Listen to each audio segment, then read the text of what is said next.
something, I repeat, has happened in the motorcade route. When shots rang out in Dallas, Texas on November 22nd, 1963, the cameras capturing the moments of the assassination of U.S. President John F. Kennedy all showed one man springing into action. I was the only one that had a chance to do anything, and I was unable to do it.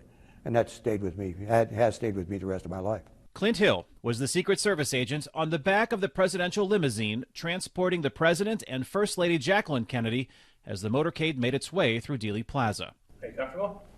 Comfortable. In interviews with Voice of America, Hill shared his eyewitness account of those fateful days in Texas. I can remember it just as if it's a newsreel running out in front of me. When we first met in 2011 during a tour to discuss the book The Kennedy Detail, the first publication for which he agreed to be interviewed in depth, Hill admitted the assassination still haunted him. It ate at me. It got worse and worse. But not at first. In the immediate aftermath, Hill was busy protecting Jacqueline Kennedy and her children before returning to the White House detail. Hill said as long as he was working, he could keep his mind off the assassination, until a promotion in 1970 within the Secret Service led to a desk job. It gave me the chance to just sit and think. The more I thought, the worse it got. The deeper the emotions became.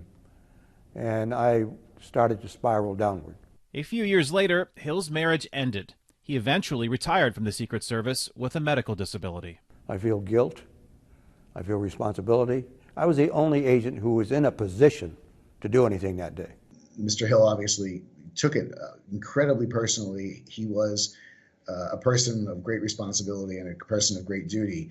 But if there is any failure here, it's a system-wide failure. Jeffrey Engel is the director of the Center for Presidential History at Southern Methodist University in Dallas, Texas.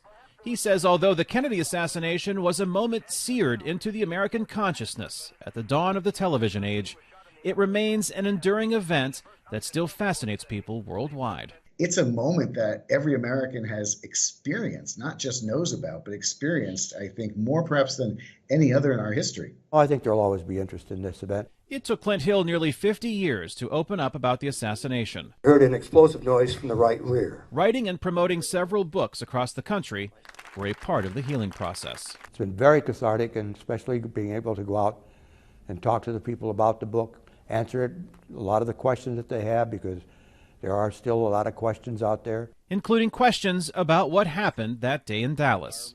Hill says he believes that Lee Harvey Oswald was the lone assassin. There are so many different conspiracies out there, and they are so phony that it's hard to even discuss them. Clint Hill passed away February 21st at his home in California. He was 93. Kane, Farabaugh, VOA News. Texas welcome, friendly Texas welcome.